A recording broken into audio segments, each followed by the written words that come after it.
Hashtag positive. Yeah, that is toxic.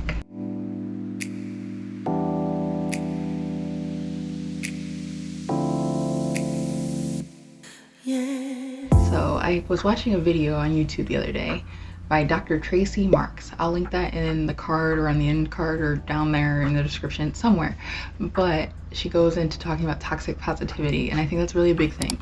I'm very much someone who's very uplifting and cheers people on and everything, but sometimes positivity goes too far, and that's what I want to go into today.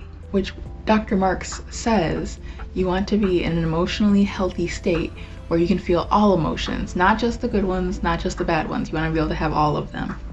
So toxic positivity is where you create that shame around the negative emotions, or those that you deem the bad emotions. A lot of times you see this when you're forcing yourself to look on the bright side or trying to see the positive out of everything, which isn't a bad thing, but it can be when it is taken too far. I know it tends to make people not talk about uncomfortable situations, and that's a really big thing that you need to be comfortable talking about. Not comfortable, obviously, because they're uncomfortable, but you want to make sure that people feel heard when you're dealing with an uncomfortable situation. You'll notice that if you're being a toxically positive person, when something bad happens, you only look at the good side, or you find yourself suppressing negative emotions or just avoiding negative emotions. Is there someone you look up to that always seems positive? Of course, emphasis on the seems positive. A lot of times there's a lot of suffering behind either that, or they're managing their emotions in a healthy way on their own in different times. You'll notice a lot of this toxic positivity leaks when others come to you for support. If you're sitting there telling people like, oh, like look at the bright side of what happens, or it'll all work out. Like, some people just want to be heard. How many times have you vented to a friend and you wanted just for them to listen, to have someone there to talk to? Or of course, I always say the worst of it all is everything happens for a reason. I don't want to hear that. If I'm going through something really tough, I don't want to hear that right now, like at all. Just don't say that. People want to be heard. When you're sitting here saying everything happens for a reason or look on the bright side, it feels invalidating. I mean, I bet you've had somebody say that to you when you're going through something and you were like, what the heck?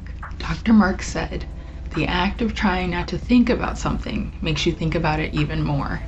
So when you're sitting there trying to sit there and be like, don't think negative thoughts, no negative thoughts, let go of the negative thoughts, don't think bad about myself, all it does is make you think more bad about yourself. Like, you're sitting there thinking about not thinking about it, which thus makes you think about it. Like, it's a whole thing. So you should be compassionate with yourself. Negative thoughts will come, bad thoughts will come, but so will good thoughts. Like, let them come and let them come and go, and it's okay. Like, just because you have a negative thought doesn't mean it's gonna be there forever. Stress and pain will come as we go. You just have to learn how to respond to them and what to do with it. Like, don't let it keep you in that painful state forever, but also allow yourself to feel that. Like, a lot of times we don't allow ourselves to feel pain, and then that's why we're still suffering later on with what we're going through. Rather than forcing positivity, try to approach things without judgment. Try to just observe your thoughts and just let it go. Don't judge it as good or bad. Don't judge it as like, oh, having these thoughts means I'm worthless, or having these thoughts mean certain things. Just have the thoughts and let them happen and keep going. Sometimes forcing it doesn't work. A lot of times you hear the saying, fake it till you make it. And I've always heard like, oh, like put on a smile and eventually you'll feel happy. And I'm someone who's always like smiling all the time. I'm very much a smiley person, but faking it does not make it better. Like, to be honest, like it makes it 10 times worse sometimes. Sometimes you just want to cry or you just want to let it out, and you should. Like, that's a very healthy thing to do. I think we perpetuate this idea with social media of having this positive lifestyle, but you want to be able to feel your emotions. And you know, we don't show off our bad times, but we all have them. It's okay to have them. Allow yourself to be in pain and stay away from people who make it feel like you shouldn't be. And remember, the only way out is through.